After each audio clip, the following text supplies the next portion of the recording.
우리 함께 말씀 보겠습니다. 다니엘서 11장 31절 32절 말씀입니다. 다니엘 11장 31절로 32절까지의 말씀.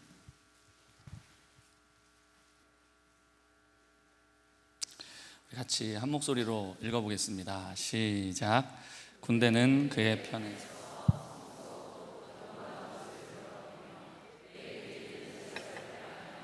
멸망하게 하는 가증한 것을 세울 것이며, 그가 또 언약을 배반하고 악행하는 자를 속임수로 타락시킬 것이나, 오직 자기의 하나님을 아는 백성은 강하여 용맹을 떨치리라. 아멘. 학자들마다 해석의 차이는 존재합니다. 근데 이 구절이 저는 개인적으로 마지막 때를 향한 예언이라고 저는 믿습니다. 많은 학자들이 이 구절의 배경이 주전 167년에 있었던 안티오코스 에피파네스 때 일어났던 일로 해석하는 경우들이 많이 있습니다. 안티오코스 에피파네스는 어떤 사람이냐? 헬라 셀류쿠스 왕조의 제8대 왕입니다. 근데 이 사람은 극심한 유대인 핍박을 행했던 사람으로 매우 유명합니다. 유대인들이 대대로 지켜오던 율법 준수를 금지했는데 안식일과 절기를 지키지 못하도록 했어요. 생명이잖아요. 유대인들에게 가장 핵심이고 중심이고 생명이 안식일 준수하는 거고 절기 지키는 건데 그것을 지키지 못하도록 했습니다. 매일마다 성전에서 드리는 상번제, 타미들을 금지했습니다. 그리고 어린아이의 할례도 금지했어요. 율법서 토라 다 불태워서 없애버렸고, 그다음에 성전 제단에서 부정한 제물의 피로 부정한 그 우상 제물의 부정한 제물의 피로 그렇게 제사를 지내도록 강요를 했습니다. 또 억지로 돼지고기 먹도록 강요하기도 했고요. 이 가운데 만약에 한 가지라도 어기는 사람이 있으면 그 사람은 사형에 처해졌습니다.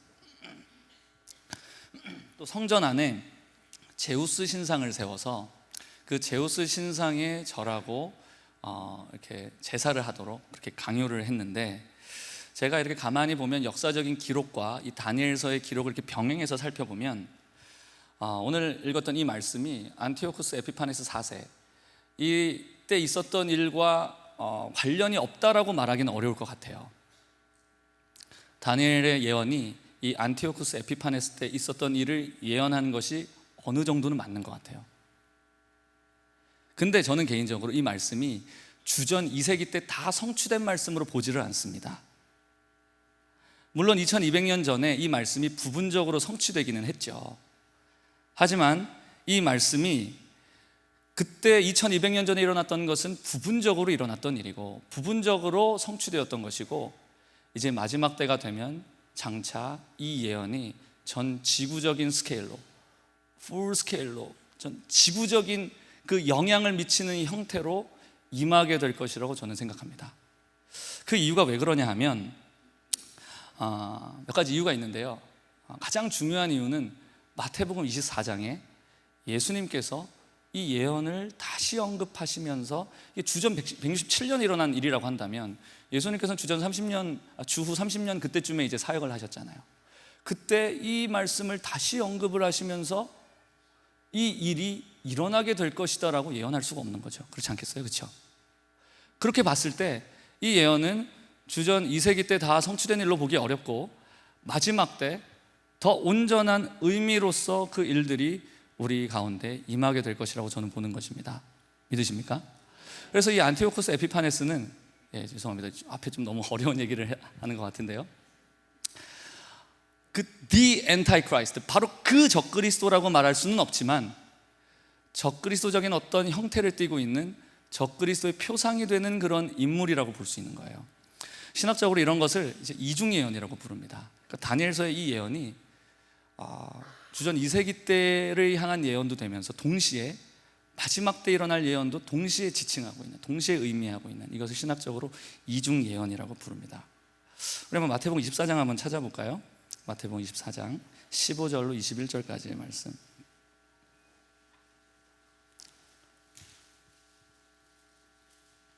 마태복음 24장 15절로 21절까지의 말씀, 우리 같이 한번 읽어보겠습니다. 시작.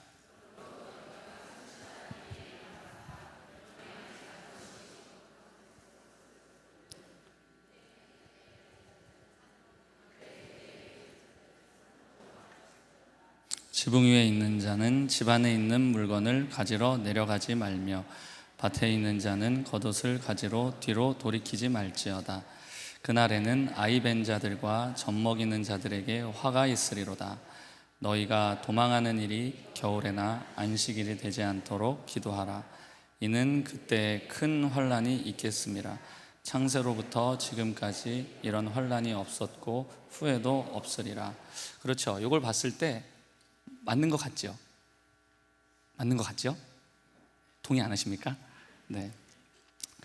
근데 저는 무엇이 보고 싶냐 하면요, 지금 우리가 최초에 읽었던 다니엘서 11장 말씀, 이게 분명히 마지막 때를 지칭하고 있는 말씀인 거는 맞는데, 저는 이 표현 중에 굉장히 제 마음에 다가오는 한 구절이 있었어요. 다니엘서 11장 32절에 보면 이런 표현이 있어요. 오직 자기의 하나님을 아는 백성은 강하여 용맹을 떨치리라. 이렇게 말씀하고 있는 거예요.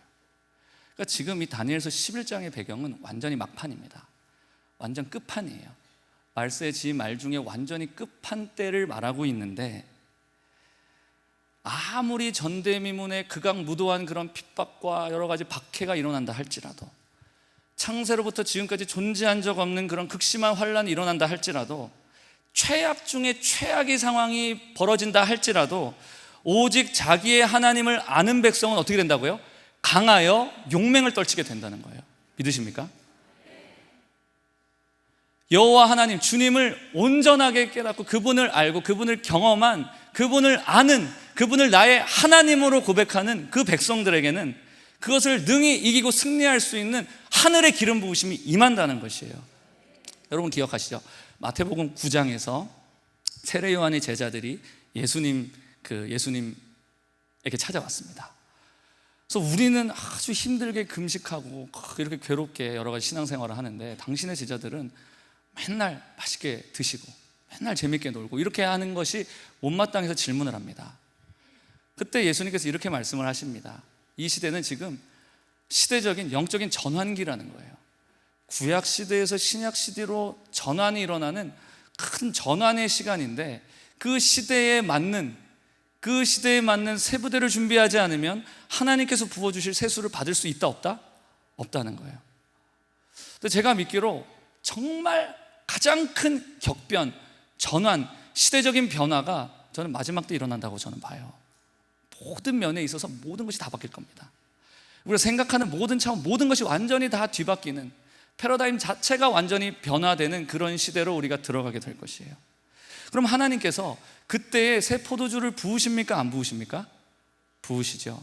그럼 우리가 새 부대를 준비해야 돼요? 안 해야 돼요? 새 부대를 준비해야 새 포도주를 받을 수 있겠죠. 저는 이 구절을 통해서 그런 마음이 왔어요. 마지막 때 새 부대를 준비하는 비결이 뭐냐? 오직 자기의 하나님을 아는 것이 새 부대를 준비하는 것이다라는 마음이 온 거예요. 저는 새 부대라고 하니까 대단한, 마지막 때가 되면 삐까번쩍하고 엄청 대단하고 이렇게 요란하고 거창한 이런 엄청난 영적인 준비가 있을 거라고 저는 생각했습니다. 저는 그렇게 예측하고 있었어요. 하지만 성경이 말하고 있는 것은 마지막 때를 위한 우리의 준비가 무엇이냐? 마지막 때를 위하여서 우리가 준비해야 할 새 부대가 뭐냐? 새 부대를 준비하는 방법이 무엇이냐? 뭐예요? 오직 자기의 하나님 여호와를 아는 백성이 되는 거예요. 자기의 하나님을 아는 백성이 되면 그에게 하나님의 권능이 임하고, 하나님의 담대함이 임하고, 하나님의 엑수시아라고 그러죠. authority, 권위가 임하는 거예요. 다스리게 되는 겁니다. 그 어떠한 어려움과 핍박이 다가온다 할지라도 불같은 믿음으로 뚫고 나갈 수 있는 하나님의 능력이 임하는 것이에요. 그래서 저는 하나님께서 마지막 때라고 다른 것 없구나, 기본으로 돌아가는 거구나, 백투 베이직이구나, 기본으로 돌아가지 않으면 마지막 때도 답이 없는 거구나. 그러니까 기본이 돼야지 응용도 되는 거예요. 기본이 안 되는데 뭘 이렇게 잡다한 이런 걸 하려고 하시는 건 번잡한 겁니다. 기본으로 돌아가고 그 기본이 탄탄하고 철저하게 우리 가운데 이렇게 형성이 될 때 하나님께서 우리 가운데 하시기를 원하시는 새 일을 우리가 감당할 수 있게 되는 줄 믿습니다. 마지막 때 얘기를 하려고 했던 건 아니에요. 꽤 긴 시간 얘기를 했는데, 어떻게 우리가 세부대가 될 수 있느냐, 이 얘기를 하려고 합니다. 세부대가 되기 위해서는 하나님을 아는 백성이 되어야 한다는 거예요. 하나님을 아는 백성이 되어야 하는데, 우리가 하나님을 아는 백성이 되기 위해서는 어떻게 해야 합니까? 당연히 하나님을 아는 지식이 있어야 되겠죠. 하나님을 아는 지식을 가지려면 어떻게 해야 됩니까? 하나님의 임재 가운데 있어야 됩니다. 이건 뭐예요? 하나님을 만나고 하나님을 경험해야 합니다. 그렇죠? 하나님을 만나게 되었을 때 우리 가운데 영적으로 가장 먼저 일어나게 되는 일이 무엇일까요? 하나님의 성령 안에서, 그 믿음 안에서 하나님의 임재 가운데 들어가게 됐어요. 어떤 일이 일어나느냐? 우리의 마음의 눈 가운데, 심령의 눈 가운데 예수 그리스도가 비춰지게 됩니다. 다시 말하면 뭐냐 하면 우리가 주님을 보게 되는 겁니다. 물론 우리가 육신의 눈으로 예수님을 보는 것은 아니에요. 육신의 눈으로 주님을 보는 것은 아니지만 우리의 이 마음의 눈 가운데, 마음의 눈이 열려져서 주님을 보게 되는 것입니다. 주님을 발견하고 그분을 주목하고. 에베소서 1장 17절로 18절 말씀에 이렇게 되어져 있어요. 잘 아시는 말씀인데, 우리 주 예수 그리스도의 하나님, 영광의 아버지께서 지혜와 계시의 영을 너희에게 주사, 그 다음 뭐예요? 하나님을 알게 하시고, 그 다음에 너희의 마음의 눈을 밝히사.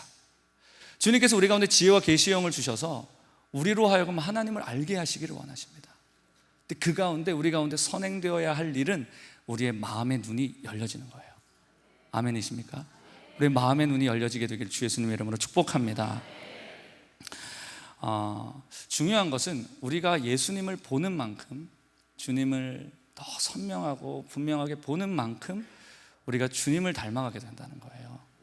우리 고린도전서 13장 12절 한번 열어봤으면 좋겠는데요. 화면은 준비 안 했습니다. 죄송합니다. 고린도전서 13장 12절 같이 한번 읽어볼까요? 고린도전서 13장 12절.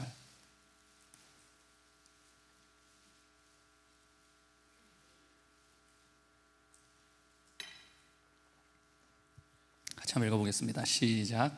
우리가 지금은 거울로 보는 것 같이 희미하나 그때는 얼굴과 얼굴을 대하여 볼 것이요, 지금은 내가 부분적으로 아나 그때에는 주께서 나를 아신 것 같이 내가 온전히 알리라. 자, 이 말씀을 통해서 보면 우리가 지금은 하나님을 희미하게 볼 수밖에 없다는 거예요. 희미하게 보기 때문에 하나님을 부분적으로 알 수밖에 없는 거예요. 하지만 그날이 오면, 역사의 완성과 하나님의 나라가 완전히 임하게 되고 성취되게 될 때는 어떻게 돼요? 우리의 마음의 눈이 완전히 밝아져서 하나님을 얼굴과 얼굴을 맞대고 보는 것 같이 보게 된다는 거예요. 그럼 어떻게 돼요? 지금은 부분적으로 알지만 그날에는 주께서 나를 아신 것 같이 나도 주님을 온전히 알게 된다고 지금 성경은 말하고 있는 것입니다. 믿으십니까? 그러니까 뭐예요? 우리가 주님을 얼마나 분명하고 얼마나 더 이렇게 선명하게 또렷하게 보느냐에 따라서 우리가 하나님을 아는 지식이 결정된다는 것입니다. 우리가 얼마나 주님을 제대로 똑바로 보고 있느냐가 너무나 중요한 것이에요. 주님이 이것에 대해서 이렇게 말씀을 하셨습니다. 계속 찾는데요, 괜찮으시죠? 찾아보겠습니다. 마태복음 6장 22절 23절입니다. 마태복음 6장 22절 23절.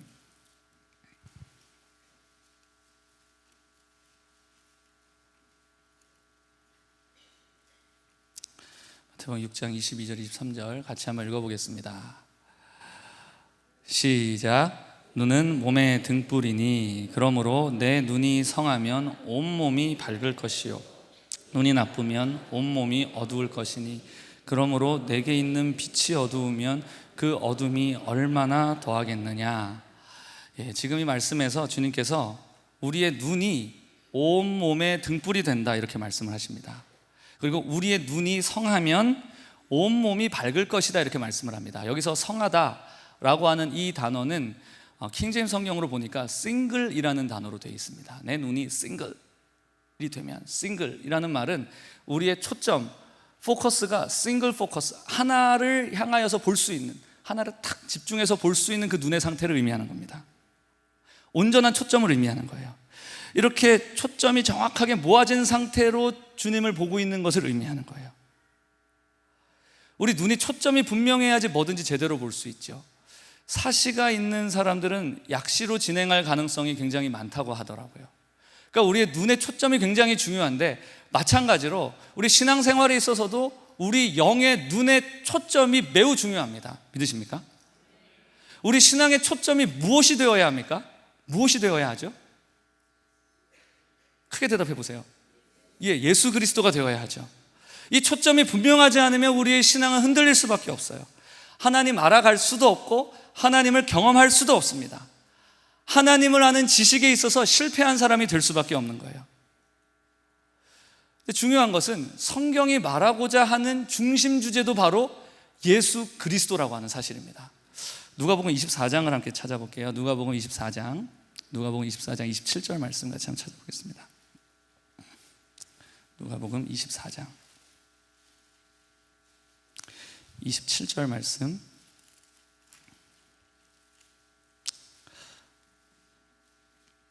같이 한번 읽어보겠습니다. 시작. 이에 모세와 모든 선지자의 글로 시작하여 모든 성경에 쓴 바 자기에 관한 것을 자세히 설명하시니라. 자, 지금 예수님께서 엠마오로 가는 두 제자를 만나셨어요. 만나시고 그들이 함께 동행하면서 길을 걸어가고 있는데, 주님께서 그 길을 걸어가고 있는 중에 그 두 제자에게 성경을 쫙 창세기부터 시작해서 쫙 풀어서 설명을 하시는 거예요. 쭉 설명을 하는데 그 설명의 주제가 뭐냐? 27절을 보니까 모세와 모든 선지자의 글로 시작하여, 그러니까 모세의 오경과 선지서의 모든 글들로 시작하여 모든 성경에 쓰여진 바가 뭐에 대한 것이라고요? 자기에 대한 것이다. 예수 그리스도에 대한 것임을 주님께서 설명하셨다, 이렇게 되어 있어요. 그럼 뭐예요? 이 성경 66권 성경, 이 구약 성경을 비롯한 이 모든 성경의 내용의 핵심 주제가 뭐예요? 예수님이라는 것입니다. 성경의 중심 주제가 예수 그리스도라고 한다면 우리의 초점이 예수 그리스도가 되어야 하는 것은 당연한 것입니다. 우리의 신앙의 중심, 우리가 무엇을 바라보고 신앙생활을 해야 하는가? 사람도 아니에요, 세상도 아니에요, 나 자신도 아니에요. 누구 바라봐야 돼요? 예수 그리스도를 바라봐야 하는 것이에요. 그래서 그렇게 걸어가는 길에 예수님께서 막 이렇게 설명을 해주시는데, 이때 제자들이 마음이 어둡고 둔하였어요. 그래서 옆에 계신 분이 예수님인 것을 알아채지를 못했습니다. 뭐로 계속 그냥 누군가 말씀을 해주시고 굉장히 은혜로운 말씀들을 해주시는데, 은혜를 받으면서 가는데 그분이 예수님인 걸 몰랐던 거예요. 그리고는 이제 앉아서 식사를 탁 하시는, 함께 앉아서 식사를 하는데, 식사를 하는 동안 영안이 열려졌어요. 영안이 열려지면 우리와 함께 계시던 분이 예수님이구나 하는 순간 보니까 예수님이 없어요.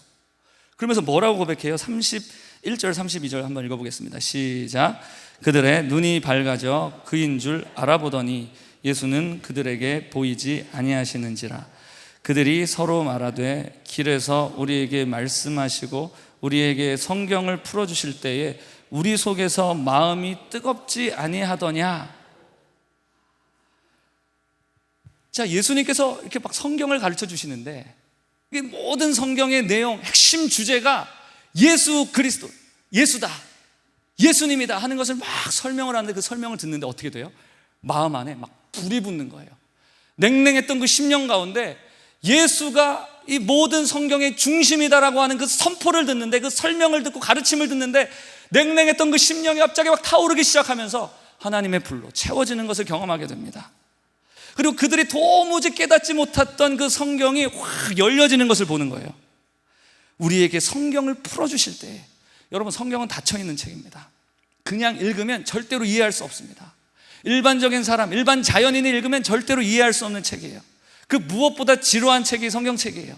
잠 안 오시는 분에게 성경책을 선물로 주십시오. 잠이 와요.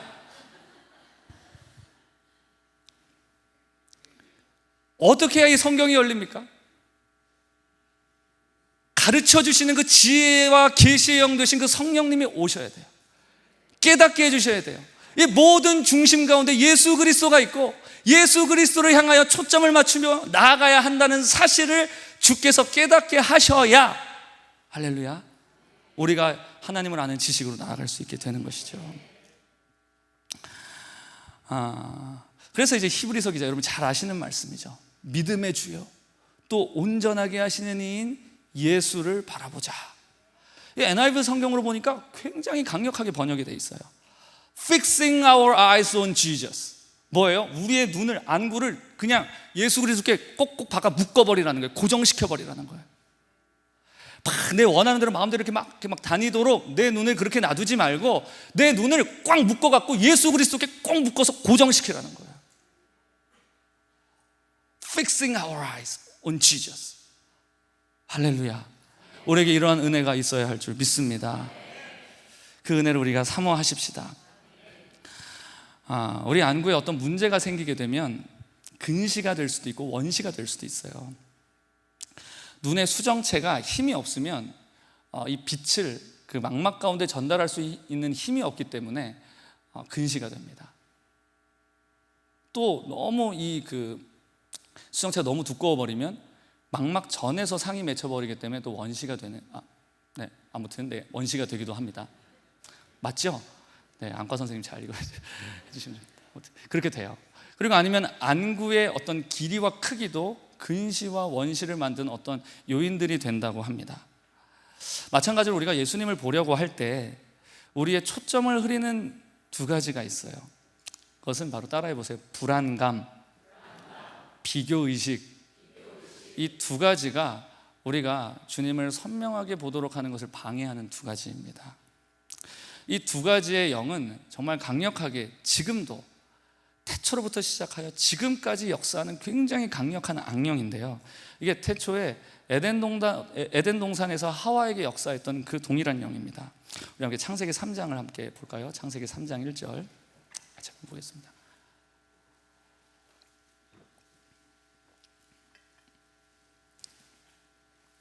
창세기 3장 1절 같이 한번 읽어보겠습니다. 시작. 그런데 뱀은 여호와 하나님이 지으신 들짐승 중에 가장 간교하니라. 뱀이 여자에게 물어 이르되 하나님이 참으로 너희에게 동산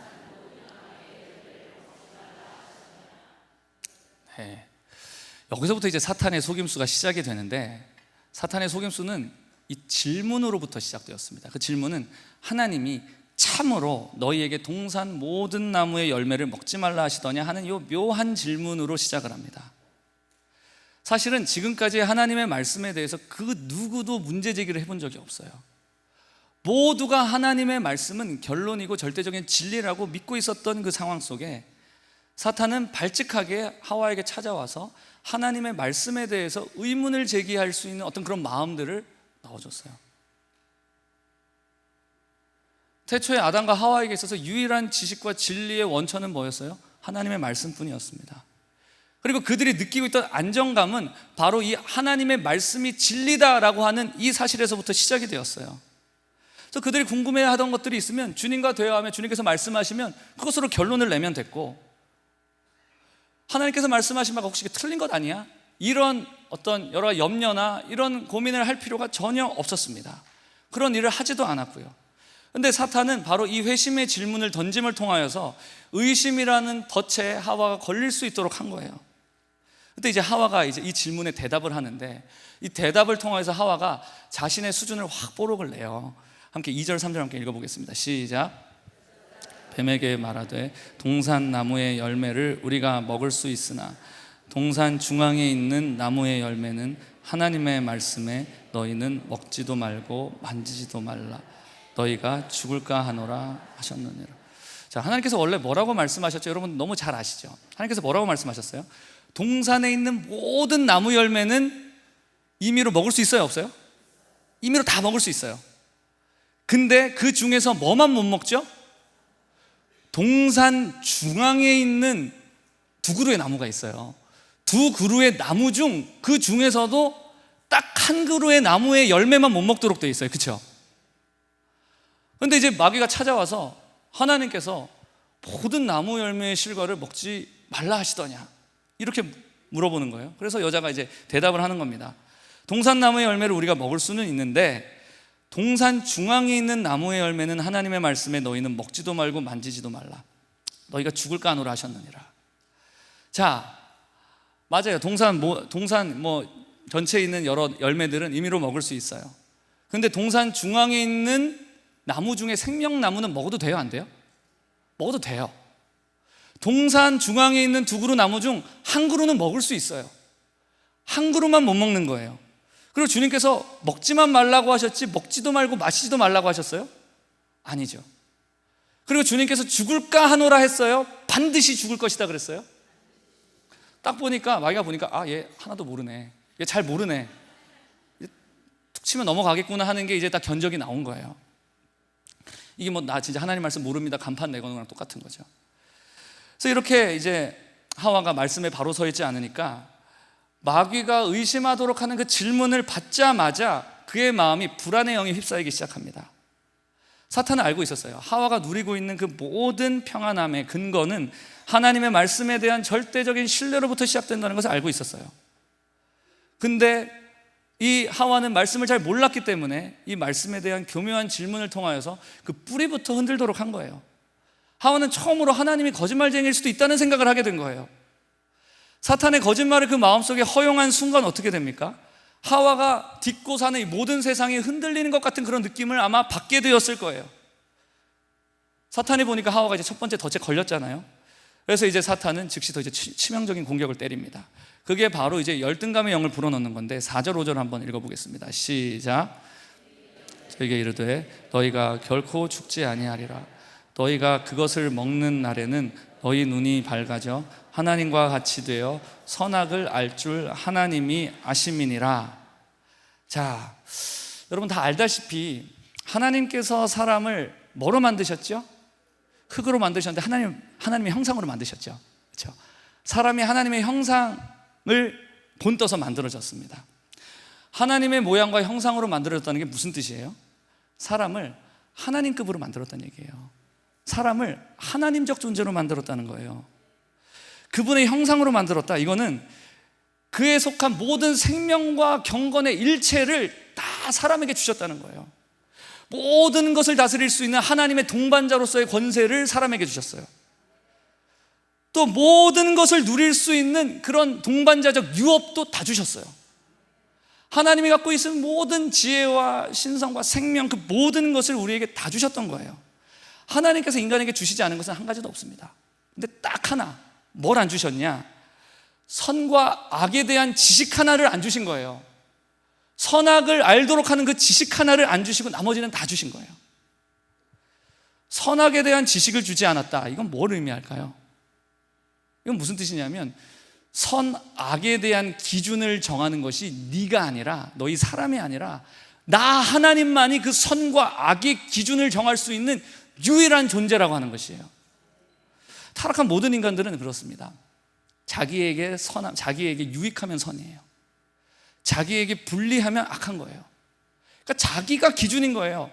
선악을 구분하는 기준이 자기 자신입니다. 그러니까 매우 주관적이죠. 이리 갔다 저리 갔다 왔다리 갔다리 하는 거죠. 이때 다르고 저때 다르고 그때 다르고 다른 거예요. 그래서 과거 했던 말이 자기를 공격합니다. 자기 했던 말대로 자기가 못 살아요. 그런 일들이 일어나고 있는 겁니다. 내 주머니를 두둑하게 하면 의로운 거예요. 내 주머니를 얄팍하게 하면 불의한 겁니다. 그런데 하나님께서 그러면 안 된다는 거예요. 그렇게 하면 안 된다고 말씀하는 겁니다. 선악의 기준 구분하는 유일한 존재가 바로 여호와 하나님이라는 거예요. 그래서 하나님께서 선이라고 말씀하시면 나의 유불리와 상관없이 그건 선인 거예요. 하나님이 악하다고 말씀하시면 그게 나한테 유익하든지 불리하든지 상관없이 그건 악인 거예요. 그게 나를 아무리 행복하게 하고 나를 아무리 즐겁게 한다 할지라도 그거는 악이에요. 다시 말하면 사람이 선악간에 자기가 스스로 판단하는 것이 아니라 하나님에게 완전히 종속되어져서 하나님의 판단을 그대로 내리는 존재가 되어야 한다고 말씀하시는 게 바로 이 내용인 것입니다. 이것 안에는 하나님이 우리 인간과 연합하기를 원하는 하나님의 마음이 담겨 있습니다. 내가 네 안에 거하고 네가 내 안에 거하기를 내가 원한다. 너는 나로 살아가라. 너는 나를 의지하고 살아가라. 그런 메시지가 이 안에 담겨 있는 거예요.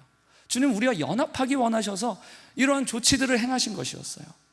그런 하나님의 의도를 모르고 하와는 그 마귀의 음성을 듣고 하나님께서 내게 뭔가 숨기는 게 있나?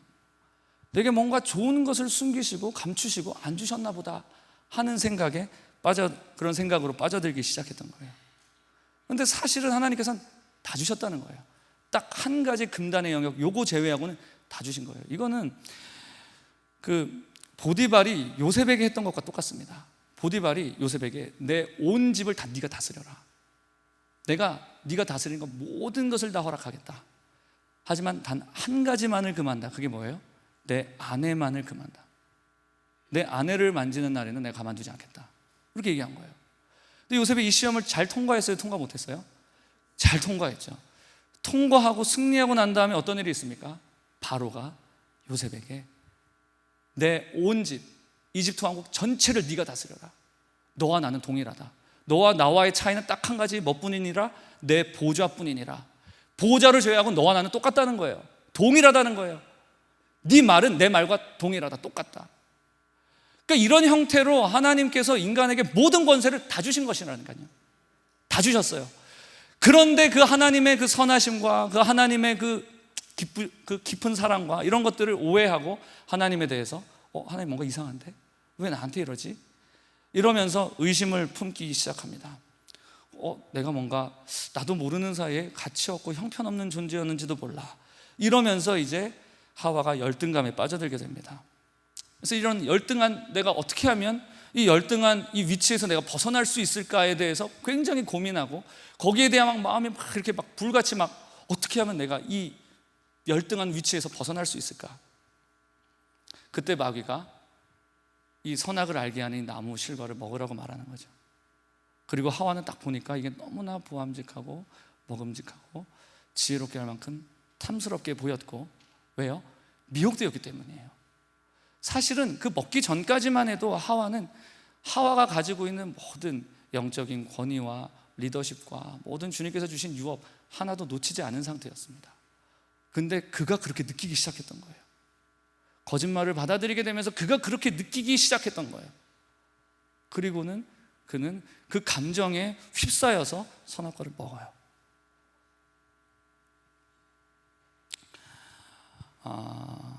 저는 마귀가 아담과 하와에게 취했던 이 전략이 오늘날에도 유효하다고 믿습니다. 저와 여러분을 공격하는 두 가지 채널이 바로 우리 가운데 불안감을 불러일으키고 또 열등의식을 불러일으키게 만들어서 우리로 하여금 죄를 짓도록 만드는 거예요. 우리가 수많은 죄들을 짓습니다. 막 음란죄도 짓고 무슨 탐심의 죄와 횡령하고 도둑질하는 죄로부터 시작해서 온갖 살인과 미움과 시기와 질투와 온갖 죄들을 다 짓는데, 이 죄의 이 기초 가운데는 어떤 두 기둥이 있느냐? 바로 이 불안감과 열등감이라고 하는 이 두 가지 기둥으로부터, 이 두 가지 뿌리로부터 진액이 공급되어 수많은 죄의 열매들이 양산된다는 것이에요. 잘 한번 생각해 보세요. 내가 왜 그 죄를 졌을까? 내가 왜 그 죄를 졌을까? 가만히 생각해 보면 그런 것이에요.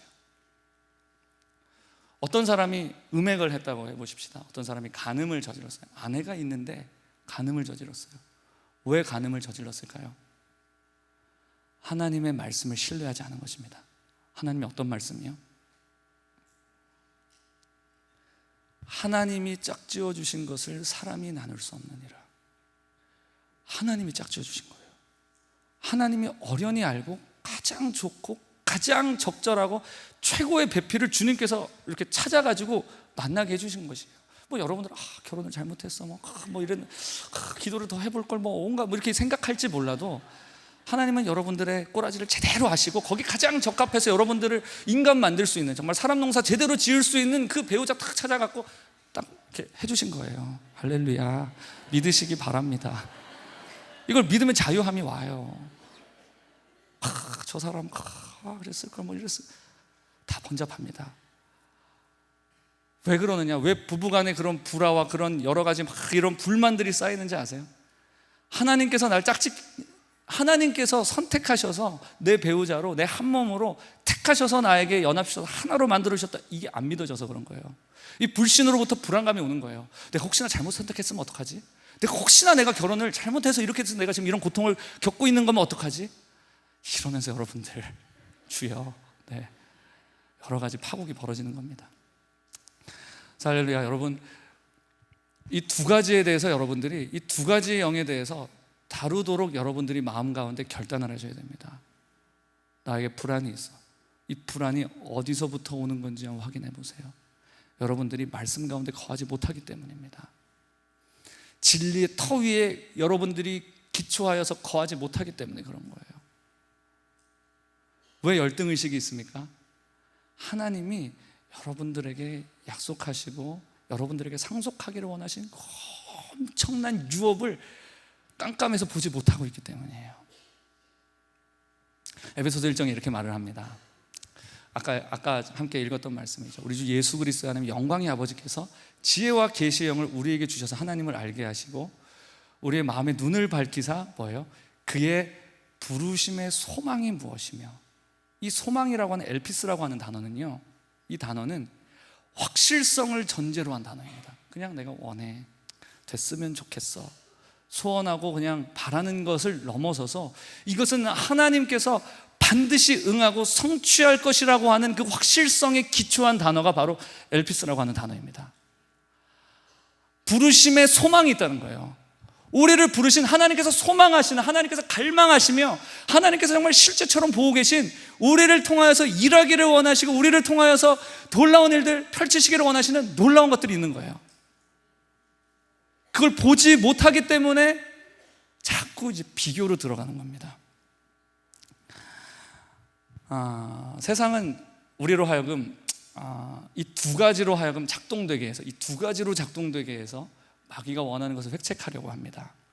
우리가 이제 광고를 보게 되면 광고는 반드시 이 두 가지를 자극합니다. 예를 들어 여러분들 샴푸 광고 이렇게 보셨나요? 샴푸 광고, 제가 알기로 70년대 이렇게 80년대까지만 해도 이렇게 좀 이렇게 머리가 가렵고 이렇게 좀 이렇게 비듬 있고 하는 것을 그렇게 수치스럽게 여기지 않았다고 해요. 근데 샴푸 광고가 나왔어요. 샴푸 광고 나오는데 보통 이런 내용이잖아요. 이렇게 이제 이렇게 데이트하는 두 남녀가 나와가지고 이렇게 데이트를 하는데 딱 보니까 남자 딱 보니까 아니지, 남자가 이렇게 머리를 긁죠. 머리를 긁으니까 뭐가 흰 게 툭툭 떨어져요. 그 여자가 그걸 딱 보니까 하면서 마치 그 바퀴벌레 보듯이 하면서 이렇게 멀리 떨어져요. 그러면 이제 남자가 굉장히 부끄러워하죠. 그러고는 이제 장면이 바뀌어요. 이제 그 샴푸로 막 머리를 감습니다. 그러면 이제 나타나서 이제 둘이서 딱 보니까 이제 없어요. 비듬도 없고 가렵지도 않아요. 그래서 둘이 데이트하면서 사랑이 이루어졌다고 하는 이런 내용으로 보통 이제 샴푸 광고가 되어 있잖아요.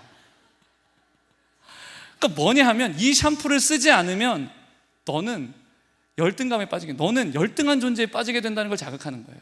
그리고 네가 원하는 사랑을 이룰 수가 없다라고 하는 두려움을 조장해서 어떻게 해요? 그런 두려움을 조장, 할렐루야. 네. 샴푸 사라 이거예요. 이 샴푸 쓰라는 거예요. 자동차 광고도 그렇잖아요. 이 차를 타야지 당신의 지위, 다른 사람이 당신의 지위를 인정하고 매력적인 이성도 당신에게 관심을 갖습니다 하는 이런 어떤 그런 형태의 광고들로 쫙 이렇게 되어져 있잖아요.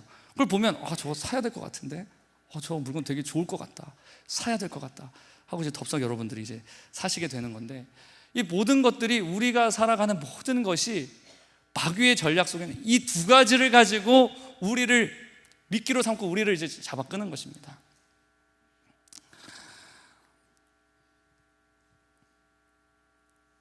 여러분 생각해 보세요. 우리가 다른 사람보다 좋은 차를 타지 못하면 여러분이 열등한 존재가 되는 겁니까? 어떻게 생각하세요?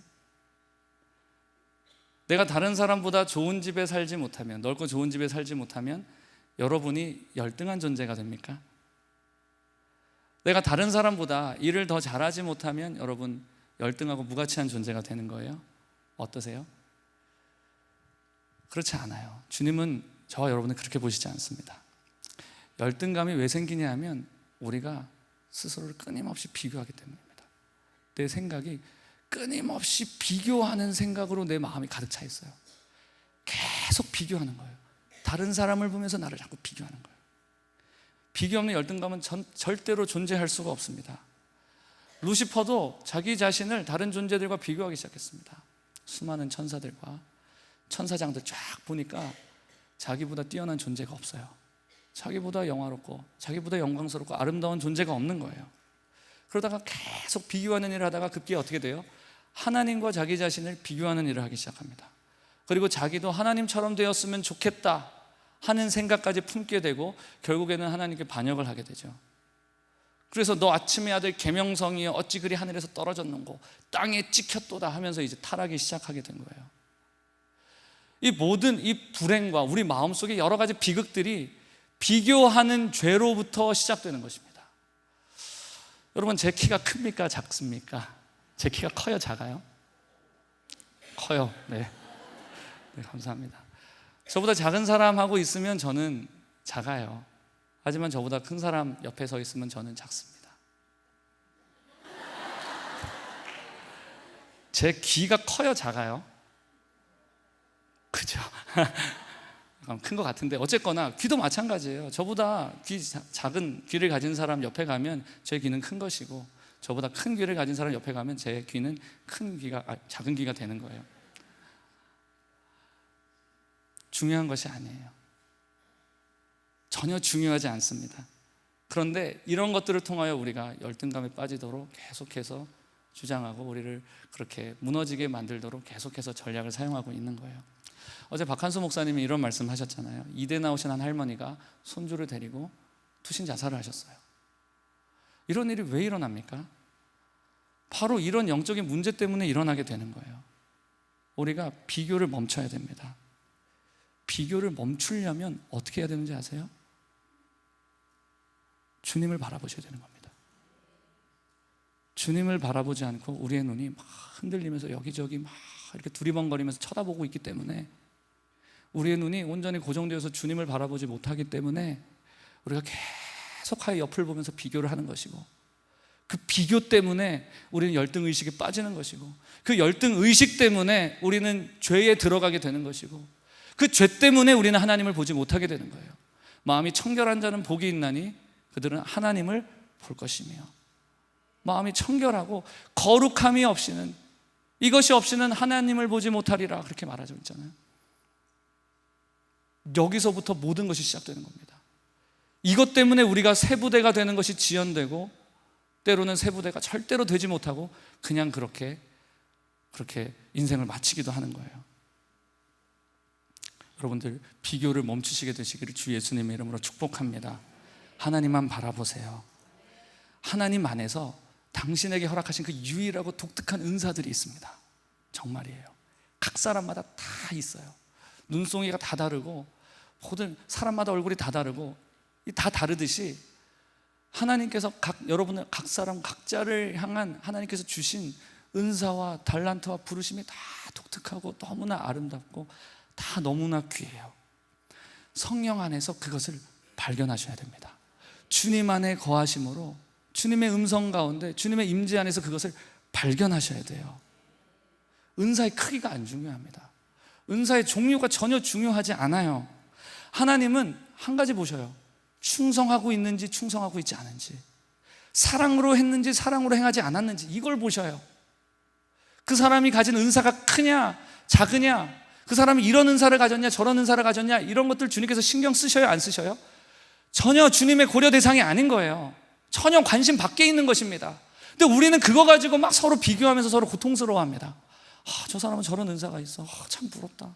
나는 저런 은사가 없는데, 나 저런 은사가 있으면 참 좋겠다. 이러면서 서로를 비교하면서 고통합니다. 고통스러워해요. 그렇게 하면 우리가 하나님을 바라보는 것이 방해되는 것이에요. 온전한 초점으로 주님을 바라볼 수가 없어요. 저희 어머니가 그런 말씀 하시더라고요. 어머니가 나는 하나님이 너무 좋다 이러세요. 왜 그러냐 그랬더니, 하나님께서는 뭐 대단히 큰 일을 하고 위대한 일을 하고 이런 것을 보시는 것이 아니라, 그 사람이 정말 사랑으로 그 일을 했는지, 정말 충성되게 했는지, 그걸 보시기 때문에 너무 위로가 된다는 거예요. 자기는 뭐 대단한 일을 해낼 수 있을 만한 능력 있는 사람도 아니고, 뭐 그런 대단한 뭐 은사나 뭐 이런 것을 가진 사람이 아니다 보니까 하나님이 내 중심을 보신다는 사실이 얼마나 위로가 되고 얼마나 감사한지 모르겠다고 그런 고백을 저한테 하셨어요. 또 제가 그걸 들으면서 맞다, 진짜 맞아. 우리는 뭐 대단한 업적을 이뤄내는 데 혈안이 되어 있습니다. 그것에 우리의 마음이 집중되어져 있어요. 그거 가지고 비교하고 경쟁하고 서로 싸우고 다투고 미워하고 살인합니다.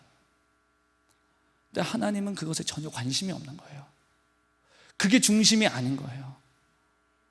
그게 기본적으로 평가 어떤 항목이 아닌 거예요. 주님께서 정말 불꽃 같은 눈동자로 우리 폐부를 살피십니다. 우리 마음이 어떻게 되는지 보시는 거예요. 물론 사람은 외모를 봅니다. 결과물을 봐요. 선지자 사무엘도 정말 외모를 봤습니다. 정말 그 신령한 사람도 외모를 봤을 정도니까 정말 사람은 다 외모를 보죠. 하지만 정말 감사한 게 뭐예요? 진짜 굿뉴스는 하나님은 중심을 보신다는 겁니다. 옆에 계신 분과 함께 인사했으면 좋겠습니다. 하나님은 중심을 보십니다. 여러분, 통장에 잔고가 없으면 불안해해야 합니까? 노후 준비가 제대로 되어져 있으면 여러분들 불행해해야 하는 것입니까? 다른 사람들 재무 상태와 이렇게 비교하면서 나도 똑같이 개고생하는데 나는 이거 쥐꼬리밖에 못 벌고 진짜 이놈의 세상 완전 헬조선이다, 이렇게 하면서 이렇게 반응해야지 정상입니까? 아니에요. 완전히 미혹되고 완전히 속은 겁니다. 저는 아까 읽었던 마태복음 6장을 제가 작년에 쭉 묵상을 하다가 정말 깜짝 놀랐습니다. 거기 보니까 눈은 몸의 등불이니 그러므로 내 눈이 성하면 온몸이 밝을 것이요, 이런 구절을 우리 아까 읽었잖아요. 잘 알고 있는 익숙한 구절이었습니다. 근데 이 구절의 배경에 대해서는 제가 미처 신경 쓰지 않았어요. 근데 제가 쭉 읽어보는데 너무 깜짝 놀란 거예요. 19절부터 보니까 너희를 위하여 보물을 땅에 쌓아두지 말라.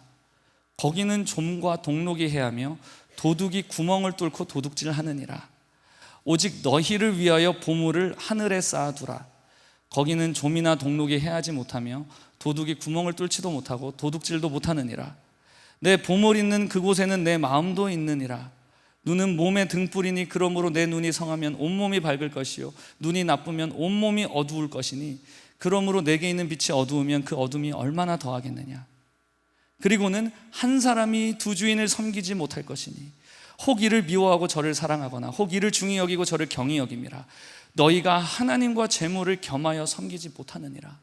그러니까 내 눈은 온몸의 등불이다, 내 눈이 성하면 내 온몸이 밝을 것이다 하는 이 구절이 이 재물에 대해서 예수님이 가르치시는 재물론 그 사이에 끼어져 있어요. 그 사이에 삽입되어져 있습니다. 내 눈을 온전하게 하기 위해서는 어떻게 해야 되느냐? 돈에 대한 우리의 태도가 바뀌어져야 한다는 것을 성경은 말하고 있는 거예요. 돈을 대하는 우리의 태도, 이게 바뀌어야지 우리의 눈이 성하여지고 온전한 초점으로 주님을 바라볼 수 있게 되는 거예요. 제가 약 4, 5년 전에 하나님께서 주신 마음이 있어가지고 제가 섬기던 교회를 이제 사임을 하고 나오게 되었었습니다. 그 당시 제가 이제 결혼을 한 지 얼마 안 되는 시점이었어요. 근데 이제 부목사로서 이제 안정적인 사례비를 받고 있었고 이제 사택이 지급되어서 거기서 이렇게 기거하고 있었는데 제가 이제 사임을 하니까 이제 나오던 사례비도 끊기게 되고 사택에서부터도 이제 나와야 되잖아요. 막상 사임하니까 진짜 막막하더라고요. 어디로 이사를 가야 하나. 그래서 막 이렇게 다니면서 결국 이제 집을 구하고 이제 이사도 하고 뭐 여러 가지 비용도 참 많이 들더라고요. 뭐 이렇게 여러 가지 새로운 발걸음을 위해서 준비를 하다 보니까 많은 비용들이 들게 되고 또 재정적인 압박도 많이 느끼게 되었습니다. 아무튼 저는 이제 사임을 하고 난 다음에 이제 제가 섬기는 교회가 따로 없잖아요. 그래서 어디 이제 교회를 다녀야 되겠다 하면서 이제 제가 다녔던 교회가 바로 우리 수지선언 목자교회였습니다. 제가 이제 2016년도 1월부터 해서 한 몇 개월을 다녔어요. 그래서 평소에 사모했던 교회였고 하나님의 은혜가 있기 때문에 이 교회를 이제 출석을 하면서 다녔습니다. 근데 이제 제가 이제 마지막 달 사례비 또 여러 가지 또 퇴직금 이렇게 해서 좀 나오는 돈이 있잖아요. 거기에 해당하는 11조를 해야 할 돈이 있었습니다. 그냥 135만 원 정도 되더라고요. 그걸 내야 하는데 135만 원이면 그 당시 저의 이제 생활 규모로 봤을 때는 거의 한 달 반에서 거의 많게는 2달까지도 살 수 있는 돈이에요. 놀랍지 않으십니까? 저는 그 돈으로 2달 삽니다. 진짜 저는 예. 저희 이제 사택에 보면 이제 매달마다 여러 가지 구지서가 날라오는데 다른 집 이제 그 사모님과 이제 목사님들이 저희 집 나오는 거 뭐 전기비며 뭐 가스비며 나오는 거 보면 정말 경악을 합니다. 어떻게 이렇게 조금 나올 수가 있느냐? 몸에 밴 거예요. 몸에 뱄어요. 굉장히 이제 절약하는 게 많이 뱄는데 아무튼 그렇게 이제 살 수 있는 돈인데 11조를 내야 한다는 이제 당연히 내야죠. 내야 되겠다 하는데 이걸 어떻게 하나? 당연히 수지선언 목자교회에 내야 될 거 아니에요. 일단 출석은 하니까. 근데 제 안에 이제 다른 생각이 들어오는 겁니다. 아, 내가 뭐 등록교인도 아닌데 거기 내야 되나? 그리고 두 번째, 그리고 나 이제 미니스트리 공동체 시작하는데 거기에 이렇게 내서 이제 그걸 이제 이렇게 11조 내서 그걸로 이제 운영자금 써도 하나님께 드린 거 아닌가? 뭐 이런 여러 가지 생각이 들면서 이렇게 약간 이렇게 타협하고 싶은 마음이 들 때 하나님께서 탁 치면서 그거 아니다. 네가 은혜 받는 뭐 잠깐이지만 제가 한 석 달 반 다녔습니다. 한 4달. 석 달 반이네요. 석 달 반 다녔어요. 네가 그래도 석 달 반이든 뭐 넉 달이나 다니던 그 교회에 은혜 받는 그 교회에 내야 된다는 마음을 주셨어요. 그래서 11조 봉투에 담아서 이제 헌금을 냈습니다. 그리고는 감사하게 내고 이제 그러고 이제 며칠 지내는데 갑자기 한 자매에게 카톡이 왔어요. 목사님 계좌번호 좀 보내주세요. 왜? 아무튼 빨리 좀 보내주세요 해서 왜 그러지? 하고 보냈어요. 보냈더니 얼마 지나지 않아서 틱 하고 돈이 날아온 알람이 뜨는 겁니다. 딱 보니까 얼마예요? 여러분 정말 진짜 훌륭하십니다. 계시의 영이 충만하시요 135만 원 딱 들어왔는데, 그러니까 이 친구가 사실 한 2년 정도 이제 제가 이제 그 공동체를 그 교회를 섬길 때 한 2년 정도 일자리를 쉬고 이렇게 뭐 하나님 앞에 나아간다고 이제 그렇게 2년간 쉬다가 제가 사임한 지 얼마 안 돼서 일자리를 구하게 됐고, 그 첫 달 사례비를 하나님께서 감동을 주셔서 저한테 다 보내라는 감동을 주신 거예요. 그걸 저한테 그대로 통째로 보낸 거예요. 근데 어쨌거나 제가 그걸 딱 보면서 하나님은 아시는군요 하는 마음이 들었습니다. 여러분들이 은밀하게 섬기고 했던 모든 것 주님께서 다 보시는구나. 다 보십니다. 그리고는 이제 제가 한 7, 8개월 지나서 이제 실제로 미니스트리를 시작을 하는데, 제가 그때 약 한 60만 원에서 80만 원 정도 되는 금액으로 한 달을 살았습니다. 저는 참 행복했어요. 저희 아내는 너무 죽을 만큼 힘들었대요. 근데 저는 되게 좋았어요. 영혼들을 제 정말 믿음대로, 제 양심대로, 제 힘껏 섬길 수가 있잖아요. 뭐 이제 이렇게 조직 안에 있으면 여러 가지 이런 봐야 할 것들이 많은데, 이렇게 고려해야 될 것이 많은데, 그냥 밖에서 이제 영혼들을 섬기니까 내 믿음대로 할 수 있는 거예요. 내 양심대로 할 수 있으니까 정말 힘껏 영혼들을 섬겼습니다. 그랬더니 정말 하나님께서 채워주시고 한 6개월, 7개월 정도를 했었던 것 같은데요. 6, 7개월 하면서 하나님이 정말 부족함 없이 채워주셨고 비탄 지지 않았고 그렇게 살게 하셨어요. 그러다가 제가 이제 하나님의 부름을 받고 제가 여기 온 겁니다. 제가 여기 오게 됐는데, 제가 그때 그렇게 쭉 지내면서 뭘 느꼈냐면, 하나님은 내가 하나님을 기쁘게 하기 위해서 나의 삶을 드리면서 거기에 헌신하면서 걸어가면 하나님께서 반드시 채우시는구나, 굶겨 죽이시지 않는구나. 저는 그걸 깨달았어요. 그래서 저에게 있었던 막연한 어떤 재정적인 두려움이 떠나가는 계기가 되었습니다. 앞으로 저도 개척할 거잖아요, 그렇죠? 그럼 여러 가지 재정적인 압박이나 이런 것에 대한 두려움이 있을 만도 한데, 이제 그런 게 그 계기로 많이 없어진 것 같아요. 그런 은혜를 주셨어요. 여러분, 믿음으로 말씀 붙들고 돌파하셔서 그 두려움의 영을 이기게 되시기를 축복합니다. 열등감도 여러분들 이겨내세요. 비교하지 마세요. 주님 바라보세요. 주님께서 큰 은혜를 주실 줄 믿습니다. 한 가지 얘기, 좀 설교가 길어지는 것 같긴 한데요, 조금만 더 나누고 말씀을 마치려고 하는데요, 우리가 주님을 바라보는 데 있어서 우리 내적인 어떤 시야를 흐리게 만드는 불안감과 열등의식, 이 두 가지를 제거해야지 하나님을 온전히 볼 수 있다고 말씀을 드렸고, 또 한 가지는 우리가 분명하게 바라봐야 할 대상이 무엇인지 정확하게 깨닫는 것에서부터 주님을 바라볼 수 있게 하는 그 힘이 나옵니다. 우리가 주님을 바라본다고 주님을 바라봐요. 근데 어느 순간에 현혹이 됩니다. 되게 주님 비슷하게 생겼어요. 주님 같은 거예요. 근데 주님이 아닌, 너무나 주님이랑 똑같이 너무 비슷하게 생겼는데 주님이 아닌 다른 것으로 내 눈이 돌아가기 시작합니다. 그러면서 우리가 부패되기 시작하는 거예요. 그러면서 정도에서 벗어나기 시작하는 거예요. 탈선하게 되는 겁니다. 존 물린디 목사님이라고 계신데요, 우간다의 놀라운 부흥을 이끌었던 귀한 목사님이신데, 이분이 이런 간증을 하신 적이 있어요. 그 목사님의 꿈속에 어떤 한 크리스천이 나타나서 주님께서 이 말을 전하라고 하셨다고 하면서 이렇게 말을 하더래요. 너는 시작을 잘했는데 왜 굽은 길로 갔느냐, 이렇게 말씀을 하시더래요. 그러면서 계속 말씀하시기를, 너는 나의 인정이 아니라 너는 사람들의 인정을 구하기 시작했다. 사람들은 네 마음의 비밀을 모르기 때문에 계속해서 너를 인정했다. 그들은 너의 사역에 감탄했다. 하지만 너는 나에게 관심이 없었다. 나는 그런 너의 마음을 알고 있었다. 시작은 잘했는데 왜 내게 초점을 맞추는 것을 중단했느냐. 꿈속에서 이런 메시지를 받은 거예요. 저는 이게 굉장히 큰 미혹이라고 생각합니다. 저는 진짜 우리가 이렇게 될 수 있습니다. 우리가 하나님 일에 열심 낼 수 있죠. 충성할 수도 있습니다. 대단한 여러 가지 불같은 헌신들, 여러 가지 그런 열정들을 낼 수 있습니다.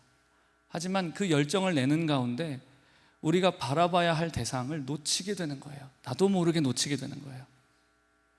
계속해서 우리의 눈을 주님께 고정을 시켜야 되는데 뭔가 현혹되기 시작하는 겁니다. 주님이 아닌 다른 것으로. 어떤 사람은 사역 자체의 마음을 빼앗겨 버립니다. 사역을 하다 보면 사역이 어떤 성취를 이루고 뭔가 좀 이렇게 사역이 커지게 되고 뭔가 잘 되기 시작하면 사역이 재밌거든요. 여기 안에 굉장히 어떤 재미있는 어떤 그런 요소들이 있습니다. 사람을 미치게 하는 어떤 요소들이 있어요. 그러니까 사람들이 주님이 아닌 주님을 섬긴다고 그 일을 시작했는데 사역에 빠지기 시작하는 거예요. 사역을 더 좋아하기 시작하는 거예요. 사역을 섬기기 시작하는 거예요. 어떤 사람은 하나님께서 종을 사용하시죠. 종을 통해서 하나님의 뜻을 이렇게 나누게 하시고 선포하게 하시는데, 하나님을 보다가 그 하나님의 말씀을 선포하는 종에게 눈이 고정되기 시작하는 겁니다. 하나님이 아니라 담임 목사님, 아니면 대단한 설교자, 위대한 사역자, 이런 사람에게로 우리의 눈이 옮겨가게 되는 거예요. 그리고 그것에 자꾸 주목하게 되는 거예요. 심지어는 그게 교회가 될 수도 있습니다. 어제 잠시 박한수 목사 이런 말씀 하셨던 것 같은데, 주기철 목사님에게 있어서 최고의 도전은 교회를 사랑할 것이냐 주님을 사랑할 것이냐였어요. 주기철 목사님이 건축한 지 얼마 되지 않은 시점이었다고 합니다. 신사참배를 강요하던 그때가 건축을 마친 지 얼마 되지 않는 시점이었어요. 신사참배를 하라는 거예요. 사람들이 그래서 옥에 갇혔습니다. 사람들이 찾아와서 이렇게 얘기하는 겁니다. 야, 너 그렇게 힘들게 그렇게 건축까지 했는데, 교회 건축까지 했는데 왜 이런 식으로 해서 이렇게까지 해서 이렇게 어려움을 겪냐. 그냥 한번 까딱하면 되지 않느냐. 그리고 주님 열심히 섬기면 되지. 교회를 섬겨야지. 이제 이런 형태로 하는 거죠. 근데 주기철 목사님은 결정을 한 겁니다. 주기철 목사님이 교회를 사랑하지 않는 사람이었을까요? 아니에요. 그 누구보다 교회를 사랑하는 사람이었습니다. 하지만 물리적으로 보이는 이 교회보다 그 실제로 그 몸된 교회를 보며 주님을 보는 그 마음 때문에 자기가 개척했고, 자기가 개척했는지 잘 모르겠습니다. 아무튼 그분이 목회하던 목양하던 그 교회보다도 주님을 더 사랑할 것을 선택하고 결국엔 그렇게 순교하셨던 거예요. 참 현혹되기 쉽습니다. 우리가 영혼을 섬기다 보면 영혼을 열심히 섬겨야죠. 충성되게 섬겨야죠. 근데 우리의 중심이 영혼으로 옮겨가는 거예요. 주님 없이 영혼을 섬기는 걸로 우리 마음이 옮겨가기가 너무 쉬운 겁니다. 이해가 되십니까? 영혼 섬김은 있는데 주님을 기쁘게 함이 없는 거예요. 그런 섬김을 주님께서 받으십니까? 그런 섬김을 주님께서 받으실 수 없다는 거예요. 그래서 우리의 초점을 분명하게 하라고 주님께서 말씀하십니다. 우리의 초점을 분명하게 하라는 거예요. 영혼이 주님이 아니라는 거예요. 교회도 주님이 될 수 없고, 사역도 주님이 될 수 없고, 어떤 종이나 사역자도 주님이 될 수 없다는 거예요. 물론 대부분의 경우는 그분들을 통하여서 하나님의 뜻과 하나님의 역사들이 풀어집니다. 그건 맞아요. 하지만 때로는 그것이 중첩되지 않는 때도 있는 거예요. 우리가 정말 주님을 바르게 볼 수 있는 그 바른 초점이 우리 가운데 있게 되면 이것을 분별할 수 있게 됩니다. 그래서 분명하게 분별할 수 있게 돼요.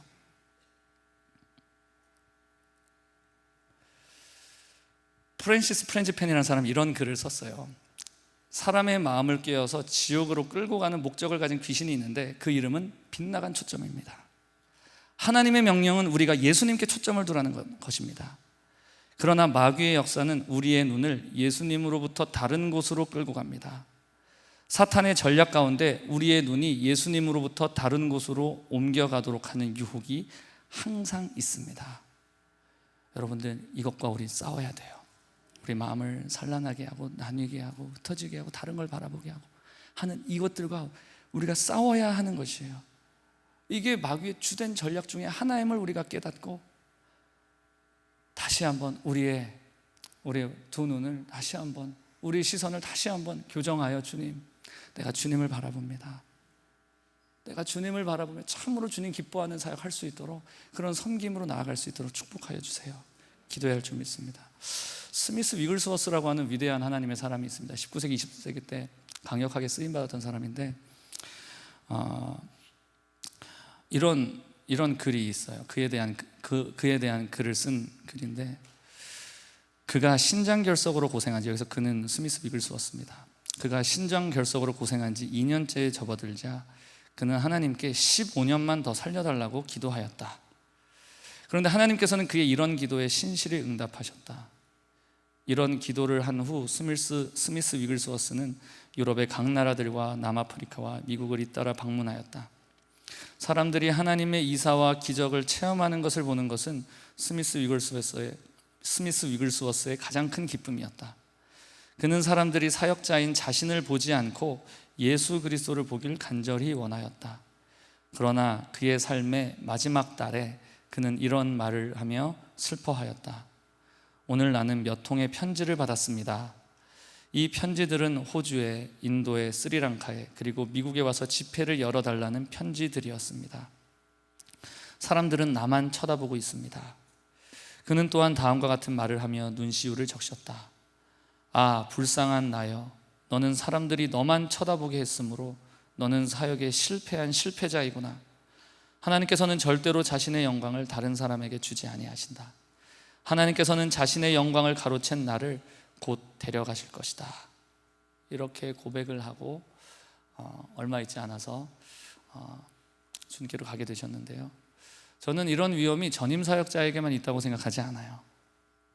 어떤 모양으로든지 여러분들, 전임 사역을 하지 않는 여러분들에게도 저는 있다고 생각합니다. 아가서 4장 1절에 보면 이런 말씀이 나옵니다. 내 사랑, 너는 어여쁘고 어여쁘다. 너울 속에 있는 내 눈이 비둘기 같고 내 머리털은 길르앗 산 기슭에 누운 염소떼 같구나. 여기서 주님이 한 여인을 향하여서 네 눈이 비둘기 같다, 이렇게 말씀을 하십니다. 비둘기의 눈에는 특징이 있습니다. 비둘기는 주변 시력이 없다고 해요. 비둘기는 뭐 하나 딱 보면 그것만 보이고 옆에 있는 게 안 보여요. 우리는 이렇게 여러분 앉아 계신데 이렇게 보면 뒤에 대충 보이잖아요. 이렇게 하면서 안 보는 척하면서 이렇게 뒤에 이렇게 보시고 그러시잖아요. 비둘기는 그런 주변 시력이 없대요. 딱 보면 그거 하나만 보이는 거예요. 근데 주님께서 이 술람미 여인을 향하여서 왕이 이렇게 얘기를 하는 겁니다. 내 눈이 비둘기의 눈과 같구나. 주님은 우리의 눈이 이런 비둘기의 눈과 같이 되기를 원하십니다. 우리의 눈이 완전히 고정되어서 주님만을 주목하며 바라보며, 주님이 좌로 가시면 좌로, 우로 가시면 우리의 눈이 우로 왔다 갔다 하면서 주님께만 집중되기를 원하세요. 이렇게 되기 위해서는 우리 안에 두 마음이 사라져야 됩니다. 두 마음이 있는 것은 정함이 없고 부정한 것이라고 성경은 말하고 있어요. 마음이 나뉘어져 있는 건 더러운 거예요. 더러운 것입니다. 주님께서는 이런 우리 마음을 향하여서, 그런 우리의 마음을 향하여서 질투하는 마음을 가지고 소멸하는 불로 임하세요. 신명기 4장에 보니까 내 하나님 여호와는 소멸하는 불이시요 질투하는 하나님이시라. 여러분들, 질투는 사랑의 언어인 거 아세요? 아무한테나 질투하지 않습니다. 사랑하는 사람한테 질투를 해요. 관심 있는 사람에게 질투를 합니다. 하나님은 어마어마한 그 사랑의 어마어마한 불로 질투를 하는데, 왜 그렇게 어마어마한 그 뜨거운 불로 질투를 하느냐? 우리를 그렇게 어마어마하게 뜨겁게 우리를 사랑하시기 때문이에요. 아가서 8장에는 심지어 이 불이 지옥의 불과 같다, 수월의 불과 같다라고 그렇게까지 얘기를 했어요. 그 정도로 주님이 우리를 취하기를 원하시고 우리를 얻고자 하는 열정은 그렇게 대단한 것이에요.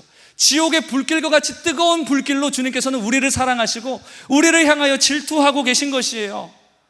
야고보서 4장 5절에는 너희는 하나님이 우리 속에 거하게 하신 성령이 시기하기까지 사모한다 하신 것을 헛된 줄로 생각하느냐.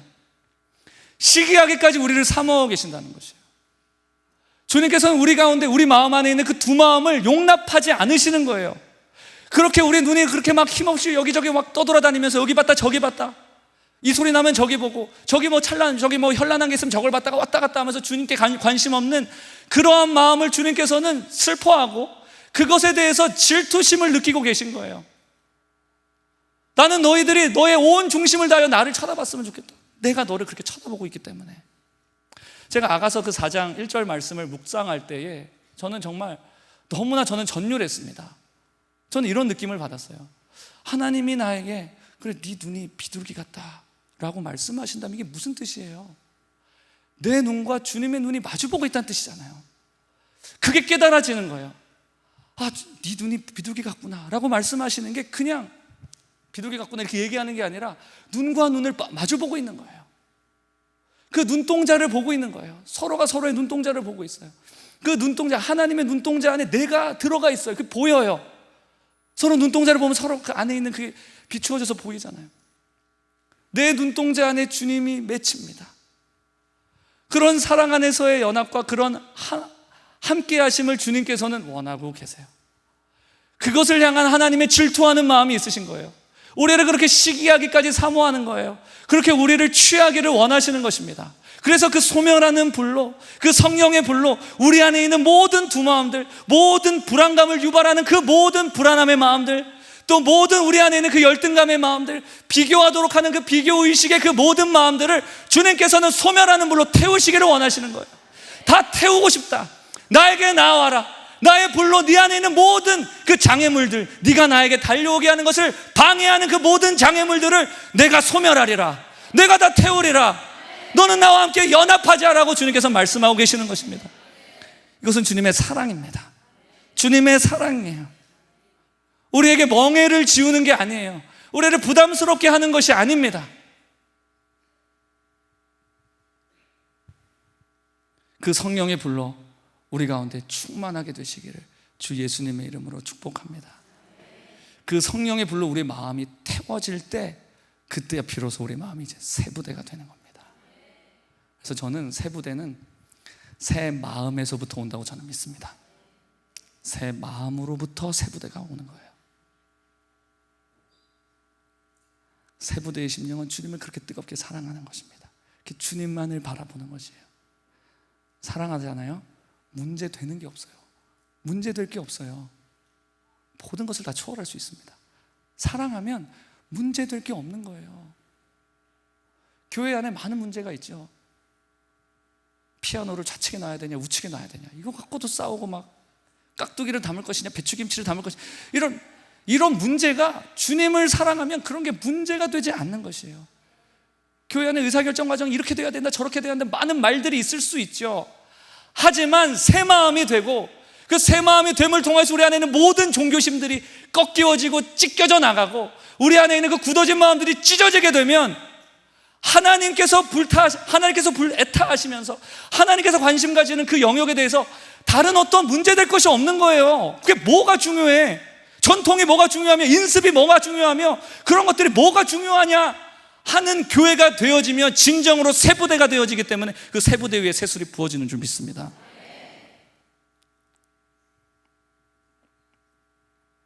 사랑은 모든 전통과 인습과 타성을 돌파하게 합니다. 우리 안에 그 사랑으로 충만하게 되시기를 주 예수님의 이름으로 축복합니다.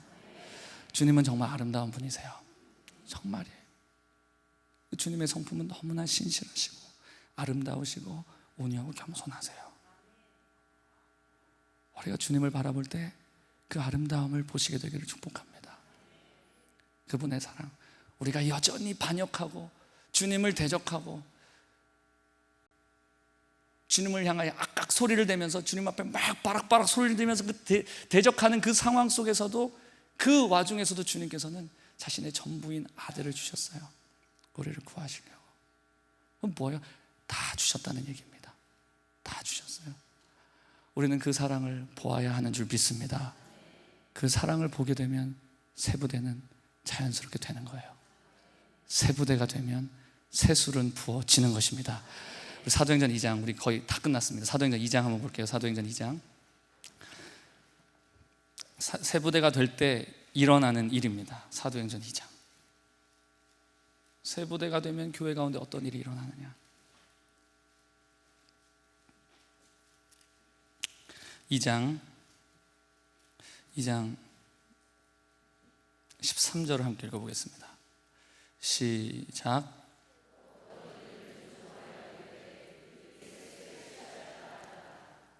새 부대가 되면 새 술에 취하게 되는 것입니다.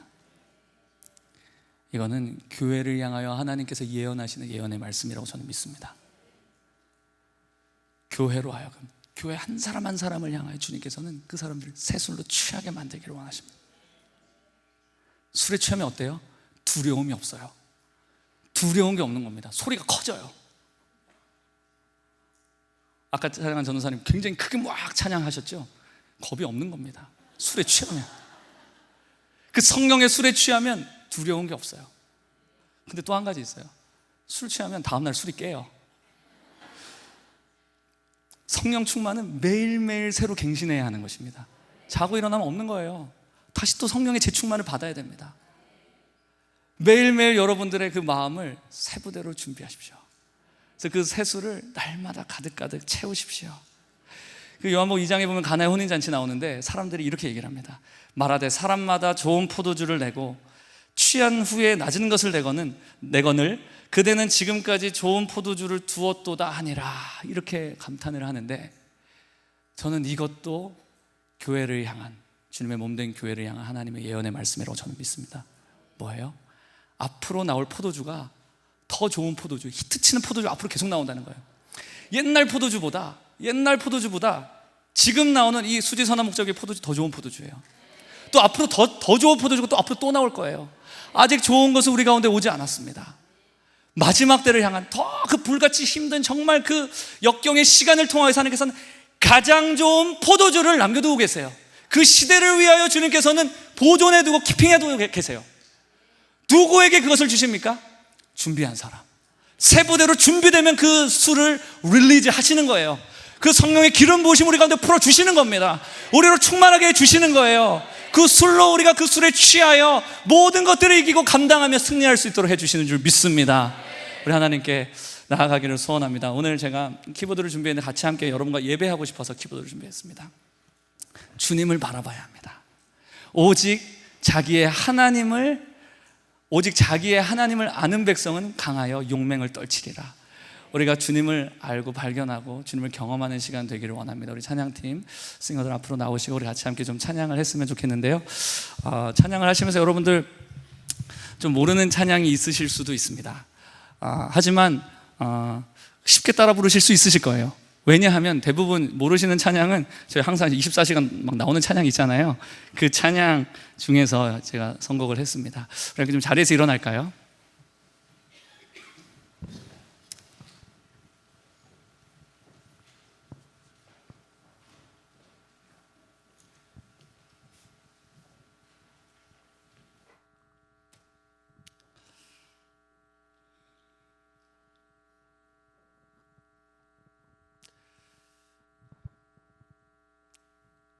주님을 사랑하시며 아멘 하십시다. 주님을 향하여 우리의 마음을 올려드리십시다. 주님께서 그 마음 받기를 원하십니다. 우리 노래보다 고백보다 그 마음을 원하시는 걸 느낍니다. 주님 사랑한다고 속으로 또 나지막하게 고백하시면서 주님 앞에 서십시다.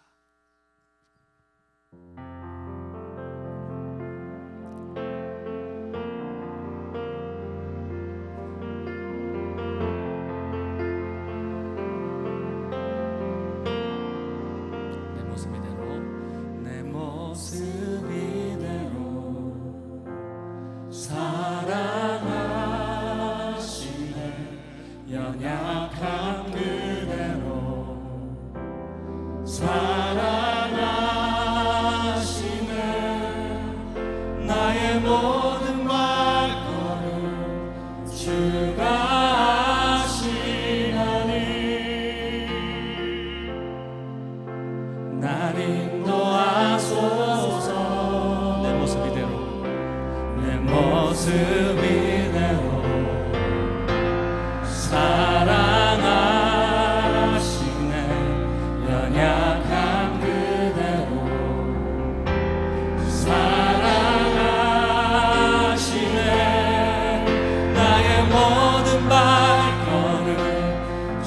주가시나니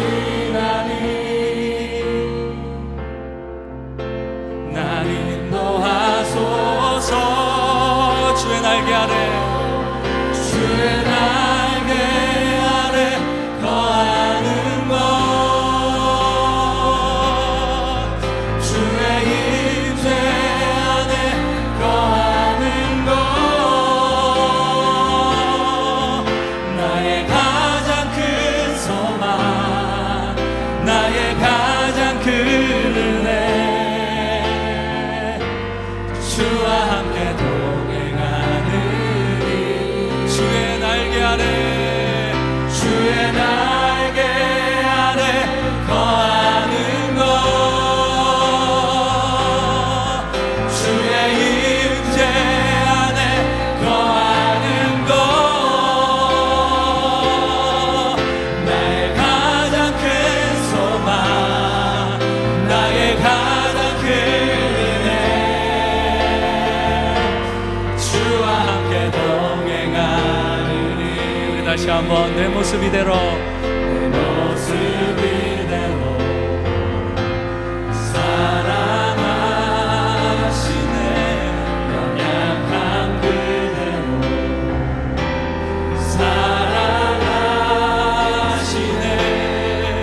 나의 모든 발걸음 주가 하시나니 날 인도하소서. 내 모습 이대로, 내 모습 이대로 믿음으로 고백합시다. 사랑, 그 사랑을 받으세요. 연약한 그대로 사랑하시네. 나의 모든 발걸음 주가 하시나니 날 인도하소서. 주의 날개 아래 거하는 것, 저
나와 함께하는 이 고요한 시간 주님의 보좌 앞에 내 마음을 일성내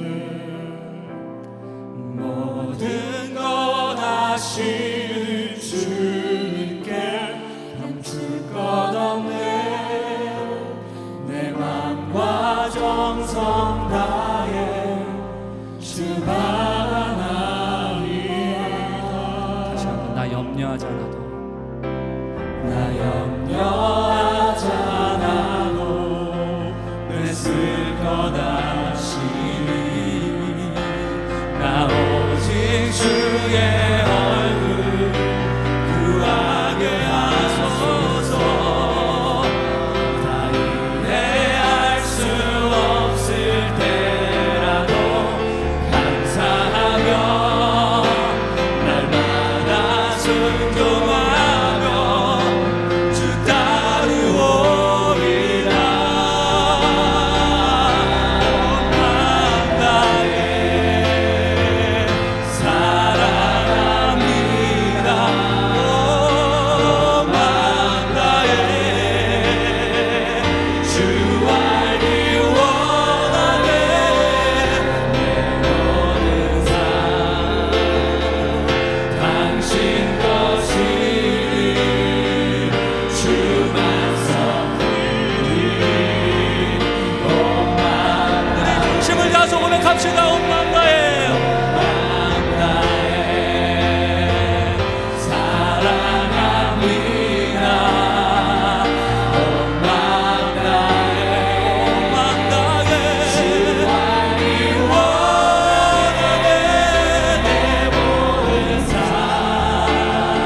사랑합니다. 온 맘 다해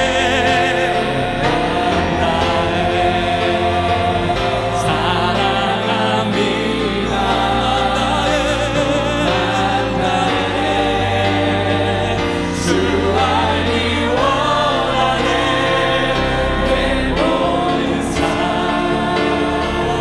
당신 것이니 주만 섬기니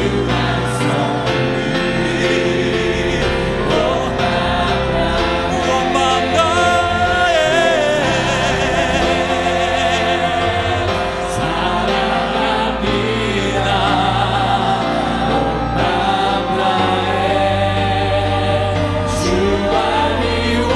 원하네 내 모든 삶 당신 것이니 주만 섬기니 온 맘 다해 사랑합니다. 온 맘 다해 주 알기 원하네 내 모든 삶 당신 것이니 주만 섬기니 온 맘 다해 온 맘 다해 사랑합니다. 온 맘 다해 주 알기 원하네 내 모든 삶 당신 것이니 주만 섬기니 온 맘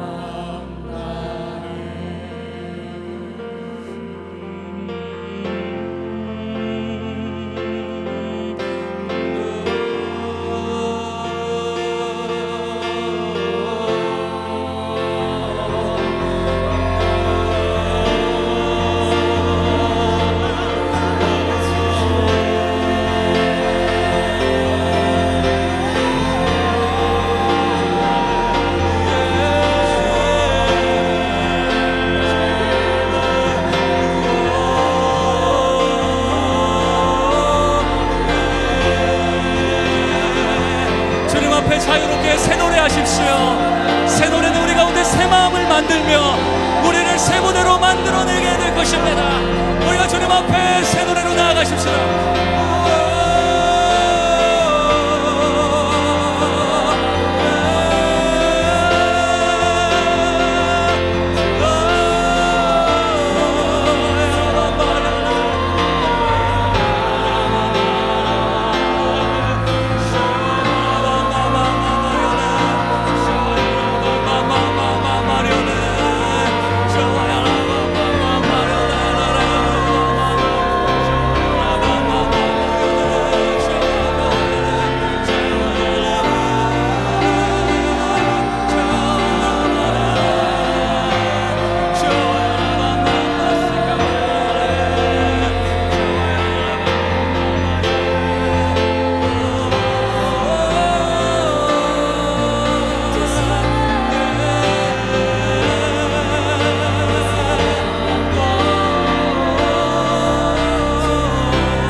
방언을 하실 분들은 방언으로, 새 노래로 나아가실 분들은 새 노래로, 주님의 이름을 부르실 분들은 온 중심을 다하여 주님의 이름을 부르시며 그렇게 주님 앞에 나아가기를 원합니다.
주님 귀에 높게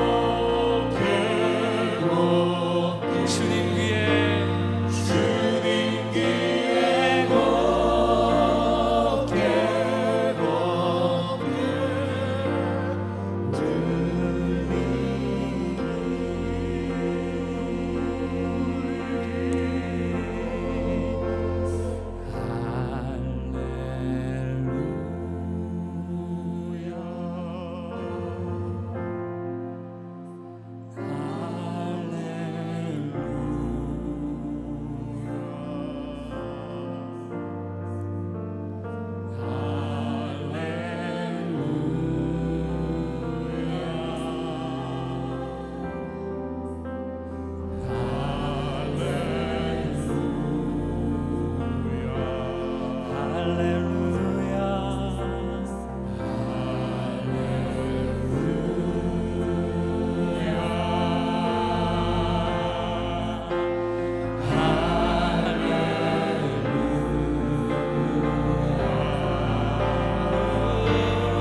전능하신 주 다스리네. 다시 한번 할렐루야.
위대하신 주님 놀라우신 주 주와 같은 분 없네 주와 같은 분 없네 위대하신 기적의 주 하나님 주와 같은 분 없네 주와 같은 분 위대하신 주님 놀라우신 분 주님 놀라우신 주와 같은 분 없네 주와 같은 분 없네 주와 같은 분 없네 주와 같은 분 위대하신 기적의 주 하나님 기적의 주 하나님 주와 같은 분 없네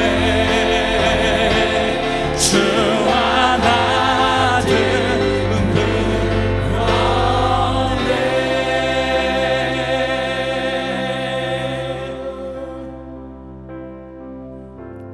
위대하신 주님 놀라우신 주 주와 같은 분 없네 주와 같은 분 위대하신 기적의 주 하나님 주와 같은 분 없네 주와 같은 분 없네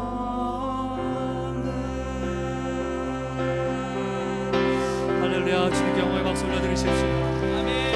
그렇습니다. 주님과 같은 분이 없습니다. 주님 유일하신 분이십니다. 신실하시며 인자와 자비가 충만하시며 하나님 공의와 진실이 가득하신 주님,